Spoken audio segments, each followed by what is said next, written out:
ஏன்னா ஒரு கட்சி இருந்துகிட்டு எங்ககிட்ட மெம்பர் போட்டீங்கன்னா இப்போ யாருக்கு நீங்கள் விசுவாசமா இருக்கீங்க? நான் கூப்பிட்டோம் உங்களை, அண்ணாமலை அறிக்கை கொடுத்தாரா, நான் கேம்ப் போட்டோமா? நேற்று கொண்டு போய் தொண்டர்கள்லாம் போய் நேற்றுக்கு தலைமை கழகத்தில் 300 பேர் ராஜினாமா பண்ணிட்டு வர்றான்.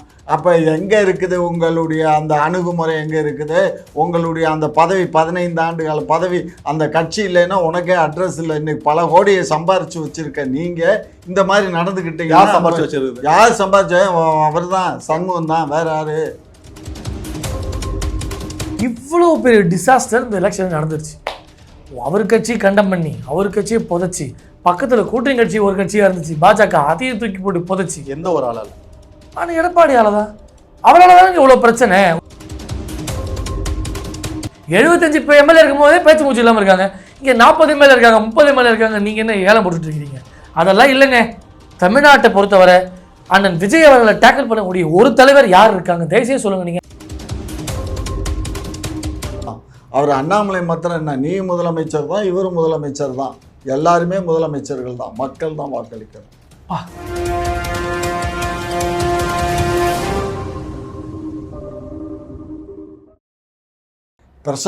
அதாவது விஜயனுடைய அரசாங்கத்தில் ஒரு விஷயம் பாராட்டுக்குரிய விஷயம், இவங்க வாயால சொன்னதை அவங்க செயலால செய்கிறாங்க. சில விஷயங்களை பட்டியலின மக்களை நாங்கள் தான் பாதுகாத்தோம், சிறுபான்மையின மக்களுக்கு நாங்கள் தான் தோல் கொடுத்தோம்னு பேசுவாங்க.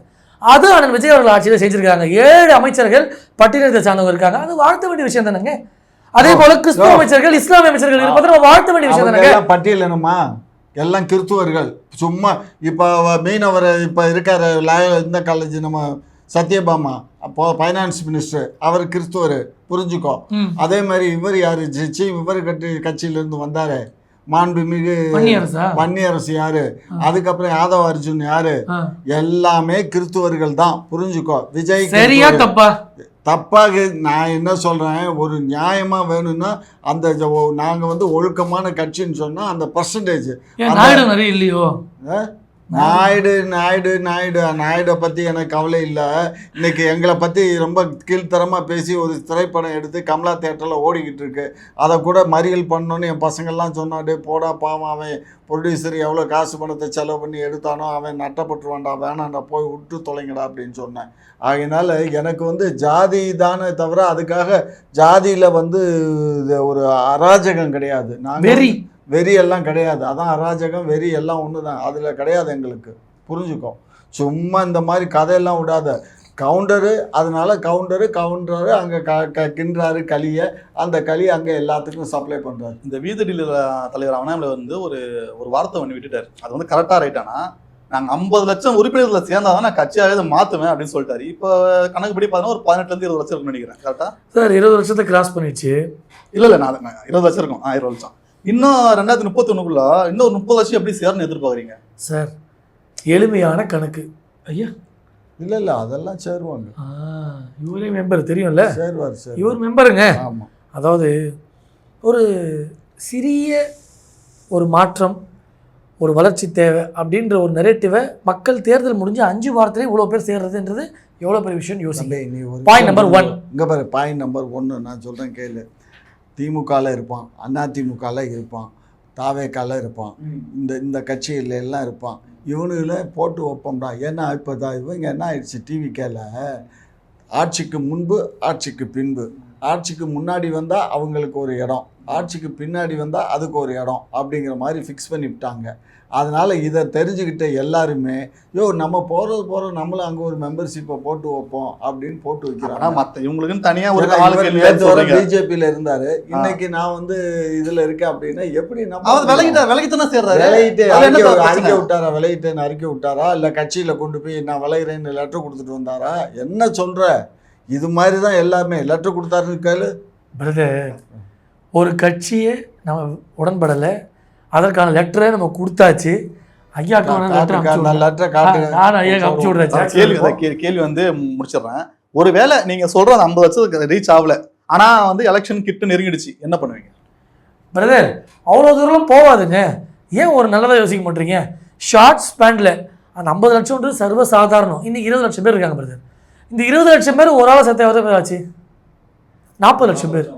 அசால்ட்டாக 50 லட்சம்ன்றது சர்வசாதாரணம். தொண்டர்களை உத்வேகப்படுத்த, தொண்டர்களை இல்லை பிரதர் தொண்டர்களை உத்வேகப்படுத்த, களத்தில் தயார்படுத்துறதுக்கு ஒரு தலைவர்கள் சில இடங்களில் சில விஷயங்களை பேசுவோம்.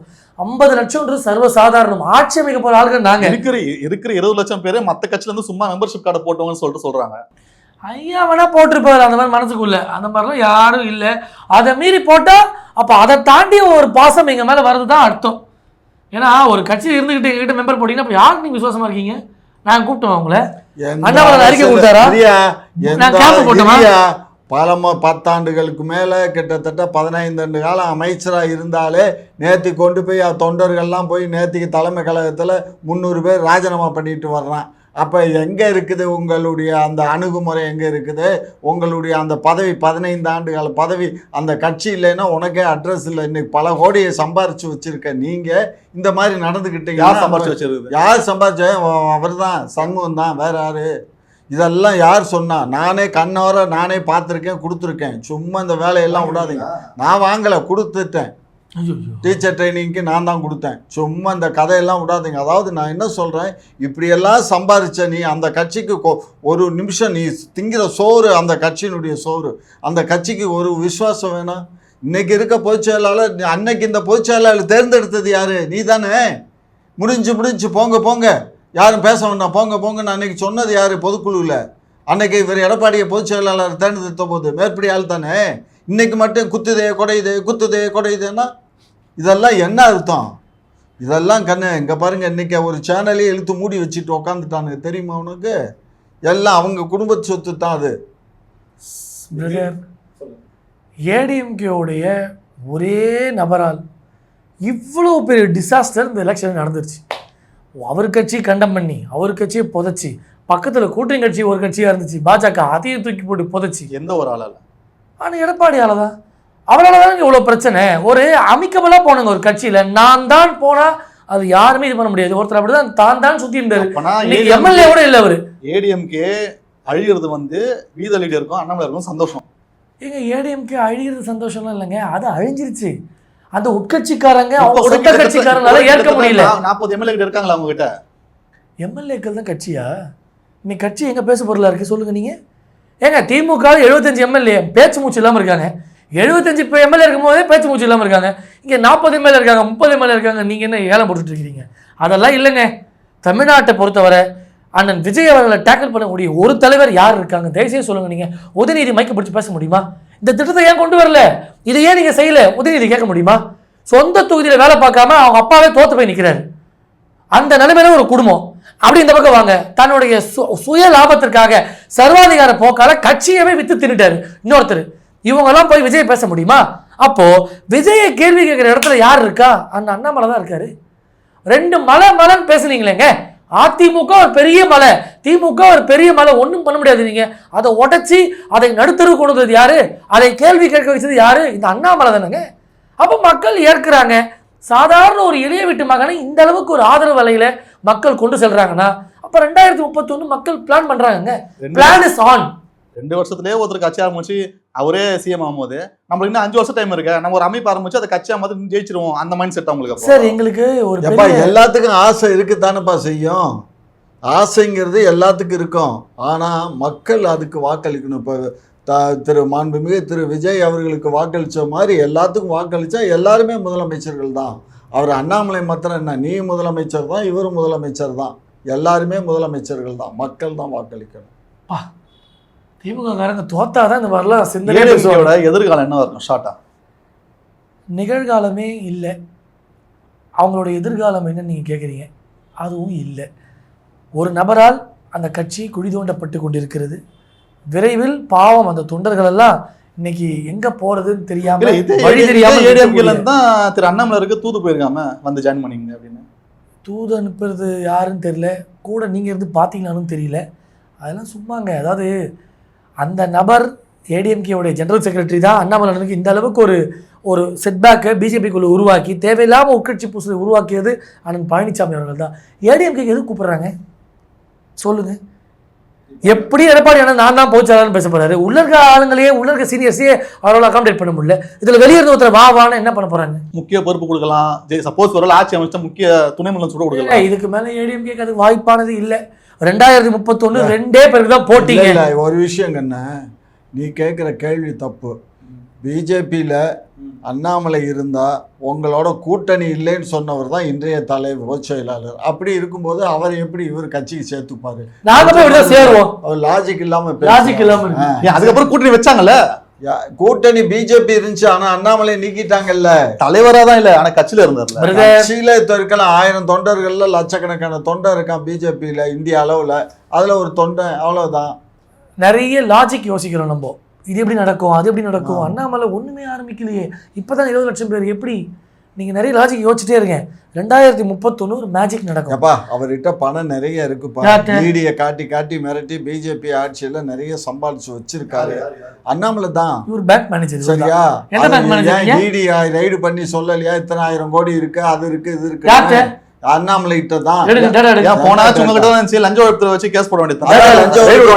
இங்க பாரு, அதெல்லாம் அதுக்காகத்தான் லஞ்ச ஒழிப்புத்துறை போயிருங்கிறதுக்காகத்தான் நான் வந்து தாவேகாவுக்கு சப்போர்ட் வார்த்தைகள் பேசுறது. இதெல்லாம் கண்ண, இதெல்லாம் ஒரு இப்ப வந்து டிவிக்கு எதிர்த்து பேசினா ரைடு போயிடும். அதுக்குத்தான் அந்த அந்த இதுக்காகத்தான் அண்ணாமலை வந்து டிவிக்கு பார்த்து பயப்படுறாரு. டிவிக்கு பார்த்து பயப்படல. ரைடு வந்தா நாளைக்கு நம்ம எல்லாம் ஒண்ணுதானே. அது எப்படி தானே இருக்கு. ஆமா, நம்ம கட்சியை பலப்படுத்தணும்னா உள்ள விழுந்து தான் போகணும். அதாவது ஒரு பழமொழி சொல்லுவாங்க, குட்டையை குழப்பினா தான் மீன் பிடிக்க முடியும். அதுதான் பண்றாரு மாண்புமிகு ஆக போறதாக சொல்லக்கூடிய திரு அண்ணாமலை அவர்கள். பேசி முடிச்சாச்சா? பேசுங்க. திமுக காரங்க பாவம் இன்னைக்கு ஒரு மாதிரி கீழ்ப்பாக்கம் வழியாக போய்கொண்டிருக்கக்கூடிய கட்சியாக திமுக மாறிக்கொண்டு. ஆமா. எதை பேசுறது, எப்படி இதெல்லாம் மேக்கப் பண்ணுறது? நம்ம பாடின ஆட்டம் சாதாரண ஆட்டமா? நம்ம தலைவர் இன்னைக்கு சட்டசபையிலேயே இல்லை, இந்த பையனுக்கும் ஒன்றும் பெருசாக பேச தெரியல. அப்படி அவங்களுடைய இளம் தலைவருடைய ஆக்டிவிட்டியை பார்த்து சீனியர்கள் இவங்களுக்குலாம் பெரிய மன உளைச்சல். ஒரு தகுந்த மரியாதை இல்லை, எப்படி அடுத்த கட்டமாக மூவ் பண்ணணும்னு தெரியல. இன்னைக்கு ஒரு எம்எல்ஏ தேவலாம் வாயை விட்டு அரெஸ்ட் ஆகிருக்கிறாரு. அதாவது ஒரு முதலமைச்சர் என்ன பேசணும்னு இருக்கு, அவர் விஜய் மேலே கோபம் இருக்குன்றது அடுத்த கதை. மாண்புமிகு அண்ணன் விஜய் மேலே ஒரு முதலமைச்சருக்கு ஒரு பவர் இருக்கா, இல்லை ஒரு மரியாதை இருக்கா இந்த பதவிக்கு? உங்க ஐயா ஸ்டாலினை பத்தி ஒரே ஒரு ட்விட்டர் போட்டா அவங்க அரெஸ்ட் பண்ணி குண்டாஸ் போட்டீங்க. டிவிகேல இருக்கிறவங்களும் அநாகரிகமான வார்த்தையில பேசிட்டு தானே இருக்காங்க. இல்லைங்க, டிவிகேல இருக்கவங்க அநாகரிகமா பேசுறாங்க, அப்ப நீங்களும் பேசலாமா? ஏங்க, ஒருத்தர் செய்து தப்புன்னு நீங்க கண்டிக்கிற இடத்துல இருக்கிறத விட்டுட்டு அவன் பேசுறான் நான் பேசுறது என்ன இருக்குன்னு கேட்டால் இது என்ன ஒரு முட்டாள்தனமான வாதம்? டிவிகேக்காரங்க மெச்சூரிட்டி இல்லாமல் இருக்காங்க. டிவிகேக்காரங்களுக்கு அந்த பக்குவமே இல்லை. எப்படி ஒருத்தர் அணுகணும், எப்படி பேசணும்னு தெரியல. வர்ச்சுவல்ஸ் வாரியர் என்ற பேரில் அடுத்தவங்களை சாயம் பூசி அசிங்கமாக பேசுகிறாங்கன்னு பேசுகிறோம். அதே வேலையில் திமுக ஐடிவிக்கு பண்ணுது. ஒரு ரூம் ஒன்று போட்டுக்கிறாங்க, அங்கே இருக்கக்கூடிய மந்திரிகள்லாம் கலாய்க்கிறது. ஏங்க, ஒருத்தர் தப்பு செய்யாத மிரட்டக்கூடிய நாம தப்பு செய்யலாமா? திமுக தான் அட்வைஸ் பண்ணுது. இன்னைக்கு திமுக தான் காட்ஃபாதர் மாதிரி பேசுகிறாங்க. அதே வேலையை நீங்கள் செய்கிறீங்க. அசிங்கமாக பேசுவதும் சட்டசபையில் வந்து ஒரு நாகரிகமற்ற முறையில் விஜய் அவர்கள் சினிமா போல பண்ணுறாருங்க. ஷூட்டிங் நடத்தாருன்னு வைங்க, நீங்கள் என்ன பண்ணுறீங்க? மக்கள் கோரிக்கைகளை பேச சொல்லுங்க உங்கள் எம்எல்ஏவெல்லாம், அதை விட்டுடுறீங்க. தேவையில்லாம விஜய் அவர்கள் அட்டாக் பண்ணுறது, விஜய் அவர்கள் வீட்டில் போய் ரிப்ளை பண்ணுறாருன்றது இதுவா ஒரு அரசியல் பார்க்க? ஒரு தவறா மேடையில் பேசிட்டாருன்னா அதுக்காக வழக்கு போடுங்க. அதை விட்டுட்டு அரெஸ்ட் பண்ணி ஜெயில் உலகத்தை சரியா இருக்கும். ஏங்க, வழக்கு போடுதானங்க அரெஸ்ட் பண்ணி கூட்டு போயிருக்காங்க. பேசுகிற வார்த்தை நீ பார்த்தீங்களா இந்த மீட்டிங்க? ஏன் அதுக்கு டெபரமேஷன் சூட் போடு. ஆமா, நீங்க வழக்கு போட வேண்டியதுதானே? ஏங்க, இப்ப நான் ஒரு பதிவு போட்டேன், ஏன் வழக்கு போடுங்க என் மேல. அதை விட்டுட்டு அதே மாதிரி தான் இதுவும் எத்தனை எம்எல்ஏ மேல போடுறது? அதாவதுங்க, இல்ல வரமுறையை மீறி பேசுனா அது தப்பா தப்பு இல்லையா? அந்த வாதத்துக்கு வாங்க. என்ன ஜனநாயகம் இது? இஷ்டத்தை கையை உடைப்பேன் காலை உடைப்பேன் இறங்கி போயிருப்பீங்களா நீங்க எம்எல்ஏ என்ற பேர்ல? ஒரு எம்எல்ஏ இப்படி பேசினா கீழே இருக்க தொண்டர் எப்படி பேசுவாங்க? அப்போ தவறா ஒருத்தர் வழி நடத்துற விஷயமா இல்லையா? நீங்க என்ன சொல்றீங்கன்னா, நீ பண்ற சுட்டு நானும் தப்பனோட சொல்றீங்க. சரி, ஓகே. அப்ப வன்னி அரசு வந்து எதுக்கு சொன்னாரு? எங்களுக்கு எல்லாருக்கும் தான் எலும்பு இருக்குன்னு சொல்றாரு. அது காரணம் என்ன? அப்ப நீங்க உடைச்சா நானும் உடைப்பேன். அந்த தானே சாடமாடையா பேசுறது அப்படின்றது தவறுதான். ஆனா அதுல நீங்க அடுத்தது எடுத்தாதான் உங்களுக்கு புரியும். இது ஸ்ட்ரைட்டா பேசுறாரு. ஒரு லா அண்ட் ஆர்டர் இஷ்யூவை கிரியேட் பண்ற மாதிரி ஒரு எம்எல்ஏ நடந்துக்கலாமா? அந்த வாதத்துக்கு வாங்க. தாவேகா, திமுக, அதிமுக எல்லாத்தையும் விட்டுருங்க. லா அண்ட் ஆர்டரை பாதுகாக்க வேண்டிய ஒரு சட்டமன்ற உறுப்பினர், பொதுமக்களாக கூட சரி, அவரே இந்த வேலையை செய்யலாமா? அப்போ அவரை பார்த்து 10 பேர் ஏதாவது வேலை செஞ்சால் யார் அக்கௌண்டபிலிட்டி? யார் பொறுப்பேற்றுப்பா? ஏங்க, அரசியலை எடுத்துக்கோங்க. நீங்கள் எதுக்கு நீங்கள் பர்சனல் அஃபென்ஸாக எடுத்துக்கிறீங்க? நீங்கள் ஜெயிக்கல, உங்கள் தலைவர் உள்ள வரலன்ற வெறியை நீங்கள் இது போல் நீங்கள் கக்குவீங்களா? அதான் திருச்சிக்கு நின்று உள்ள வர போகிறார்ல அவர் தான். அப்புறம் என்ன உங்களுக்கு பிரச்சனை? வரட்டும், வாங்க. அந்த பயம் இருக்கிறதுனால தானே நீங்கள் இதுவரை அறிவிக்கல, இதுவரை வெளியே வராமல் லண்டன் போகிறீங்க. சரி, இல்லை சந்தோஷம். இதுவரை திமுக தாவேக ஆட்சி அமைச்சு வர ஆகுதுல்ல, என்ன நடவடிக்கையை நீங்கள் ஆக்கப்பூர்வமாக பார்த்துட்டீங்க? ஒரு 3 நாள் கத்திட்டு கிடந்தாங்க சட்டசபையில். விஜயனுக்கு எதிராகவோ அவர் பேசுறதுக்கு கவுண்டர் கொடுத்துட்டு இருந்தாங்க. அதுக்கு பிறகு ஒரு செயல்பாடு, ஒரே ஒரு ஆர்ப்பாட்டம் மக்கள் சார்ந்த விஷயத்துக்கு ஒரு பொதுமக்கள் பார்த்துருப்பாங்களா? இப்போ 2 நாள் முன்னாடி கூட துறைமுகத்தில் வந்து திரு சபரிவர்மன் லாக்அப் டெத் ஆனவருக்காக போராட்டம் பண்ணியிருக்காங்க துறைமுகத்தில் சேகர்பாபு தலைமையில். ஸ்டாலின் அவர் அறிக்கை விட்டுருக்காரா? சொல்லுங்க சார். அவர் நேத்தானே வந்திருக்காரு. ஏங்க அப்போ நீங்க வந்தா தான் ஆரம்பிப்பீங்களா வேலையை? அவர்தான் வந்து கொடுக்கணும்னு என்ன இருக்கு? எங்களுடைய இவர் எதிர்க்கட்சி தலைவர் தான் அறிக்கை விட்டுட்டு தானே இருக்காரு. பார்க்கலையா? என் கண்ணை மூடிக்கிட்டு இருந்தீங்களா? எதிர்க்கட்சி தலைவர் கொடுத்த அறிக்கையெல்லாம் அதனால பிரஸ்லேயே பேசினாரு. இல்லைங்க, இவங்க நாடகம், இந்த நாடக கூட்டத்தை வீட்டுக்கு அனுப்பியாச்சு. ஆமா, நாடக கூட்டமா இருந்ததுனால தான் உங்களை வீட்டுக்கு அனுப்பிச்சிருக்கோம். தயவுசெய்து இப்பயாவது நீங்க ரியலைஸ் பண்ணுங்க. திரும்ப நீங்க அதே நாடகத்தை பண்ணீங்கன்னா மக்கள் இன்னும் உங்களை வெறுப்பாங்க. தாவேக்காவை எதிர்க்கிறத விட்டுருங்க. அதே மாதிரி முதலமைச்சருக்கு ஒரு வேண்டுகோள், முதலமைச்சர் ஆயிட்டீங்க, தயவுசெய்து கை வந்து கிள்ளி பார்த்துக்கோங்க. திரும்பி வந்து திமுக அட்டாக் பண்ற, திமுக சக்தி எதுக்குங்க? அமைச்சர்களை கூட்டு அவர் பேசுற வார்த்தைகளும் சில குளத்தூர்ல கொத்து பரோட்டா போட்டாங்க, தப்பு. ஒரு முதலமைச்சருக்கான மாண்பா அவர் கடைபிடிக்கவே இல்லை. அருவருப்பா இருக்கு சிலதெல்லாம். அவர் பேசுறதே அவர் மாத்திக்கணும். இவங்களும் கொஞ்சம் அவரை முடிக்க விடணும். எதிர்கட்சியோட வேலை என்ன? தயவுசெய்து சொல்லுங்க சார். ஒரு ஆளுங்கட்சி செய்யாத வேலைகளை சுட்டி காமித்து அதற்கான வேலைகளை செய்யறதை விட்டுட்டு எதற்கு அவங்க மேலே சாணிய கட்சி ஊத்துறீங்க? அவங்க எப்போ பார்த்தாலும் பாவ மன்னிப்பு கேட்பாங்க. கரூர் நடந்த இன்சிடென்ட்டுக்கு என் மேலே பழி போட்டாங்கன்னு சொல்கிறாரே தவிர, ஐயோ அதுக்கு நானும் ஒரு காரணம்னு அவருக்கு ஒரு இதுவரை ரியலைசேஷன் கிடையாது விஜயனுக்கு. ஆனால் அதை தாண்டி மக்கள் அவரை ஜெயிக்க வைக்கும் போது அவர் பண்ணுறதெல்லாம் சரின்னு அவரே நினச்சிக்கிறாரு. சாபக்கேடு, அரசியல் ஒரு சாபம் அப்படின்றது தமிழ்நாடோட இன்றைய தலைப்பு. அது மக்களோட தப்பு தானே. அவர் என்ன பண்ணுவார்? யாரு? விஜய் அவர். நான் மக்களை தாங்க கேட்குறேன். மக்களுடைய தப்பு தான். இதுவரை எங்களை ஆட்சி நடத்துகிற இவங்களுடைய தப்பு தான். இவங்க எங்களை எஜுகேட்டே பண்ணலங்க. மக்களை எஜுகேட் பண்ணவே மறந்துட்டாங்க. எங்களுக்கு இலவசத்தை கொடுத்து 500, 1000 குவார்டரு பிரியாணி இந்த பழக்கத்துக்கு எங்களை ஆளாக்கிட்டாங்க. எங்களுக்கு ஒரு மெச்சூரிட்டி இல்லாமல், எங்களுக்கு ஒரு எஜுகேஷனே இல்லாமல் பண்ணிட்டாங்க. Politically people are not still aware. நிறைய இடங்கள்ல அரசியல் சார்ந்த ஒரு அவேர்னஸே இல்லை. காரணம் இந்த ஒரே ஒரு குடும்பம் தான். என்ன மாதிரி கொண்டு இருக்காங்க பாருங்க ஸ்டைலாக. இன்னைக்கு 60 வருஷம் குட்டை போட்டு ஏமாத்திட்டு இன்னைக்கு துண்டை போட்டுட்டு பேசுறாங்க அங்கங்க. நீங்க இலவசம் சொல்லிட்டு டிஎம்கே டார்கெட் பண்றீங்க. இப்போ டிவிக்கு மட்டும் என்ன பண்ணுது? அதை தான் சொல்றேனே. எங்களை எஜுகேட் பண்ணாத போது விஜயன் எங்க இருந்தார்? லண்டன்ல இருந்தார். அவரும் தமிழ்நாடு தான் இருந்தார். இஸ் ஆல்சோ நாட் எஜுகேட் ஆகல எஜுகேஷன் பொலிட்டிக்கலி. இவங்களை போலவே 2000, இவங்களை போலவே எல்லாத்தையும் கொடுத்தாங்க. எதை பண்ண முடிஞ்சது? திமுக மையா வெறுத்தோம். இந்த ஸ்டாலின் அந்த மேலே தனிப்பட்ட பகையா? அவர் நல்லவர் இல்லையா? அவர் 20 வயசுலேருந்து பொலிட்டிக்கல் தான் இருக்காருங்க. அவங்க எதுவுமே செய்யலன்னா கோவப்பட்டோம். இன்னைக்கு இவங்களும் எதுவுமே செய்யலை. ஆனால் டைம் கேட்குறாங்க. அவருடைய சினிமா, அவருடைய வெளிச்சம் இன்னைக்கு அவரை காப்பாற்றி கொண்டு இருக்கு. இது ரொம்ப தூரம் போனால் மக்களுக்கு நல்லதில்லை, நாட்டுக்கும் நல்லதில்லை. இவ்வளோ நேரம் நம்ம கேட்ட கேள்விகளாம் மிகவும் தெளிவாகவும் அழகாகவும் பதில் சொன்னீங்க. மீண்டும் ஒரு நேர்காணல் சந்திப்போம். நன்றி, வணக்கம்.